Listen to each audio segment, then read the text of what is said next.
ভারতের প্রতিরক্ষা মন্ত্রীকে ক্ষমা চাইতে হবে বললেন ফারুক। ভারতের প্রতিরক্ষা মন্ত্রী রাজনাথ সিংকে ক্ষমা চাইতে হবে বলে মন্তব্য করেছেন বিএনপির চেয়ারপারসনের উপদেষ্টা জয়নুল আবেদিন ফারুক।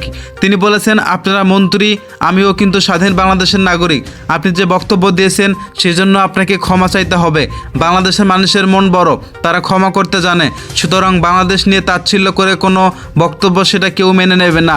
মঙ্গলবার 10ই সেপ্টেম্বর জাতীয় প্রেস ক্লাবের সামনে 12 দলীয় জোট আয়োজিত বাংলাদেশের স্বাধীনতা ও সার্বভৌমত্বের প্রতি হুমকিস্বরূপ ভারতের অগ্রাসী বক্তব্যের প্রতিবাদে বিক্ষোভ সমাবেশে তিনি এসব বক্তব্য রেখেছেন। জয়নুল আবেদিন ফারুক বলেছেন, বন্যায় ক্ষতিগ্রস্ত মানুষ নানা রকম সংকটে পড়েছে, তবুও সেখানকার মানুষ বলে এখনও কোনো শেখ হাসিনার বিচার হচ্ছে না।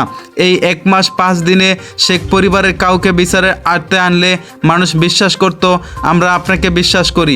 জনগণ বিশ্বাস করে, কিন্তু তারা প্রশ্ন তুলছে। স্বরাষ্ট্র উপদেষ্টাকে বলবো, অপরাধীরা কোথায়?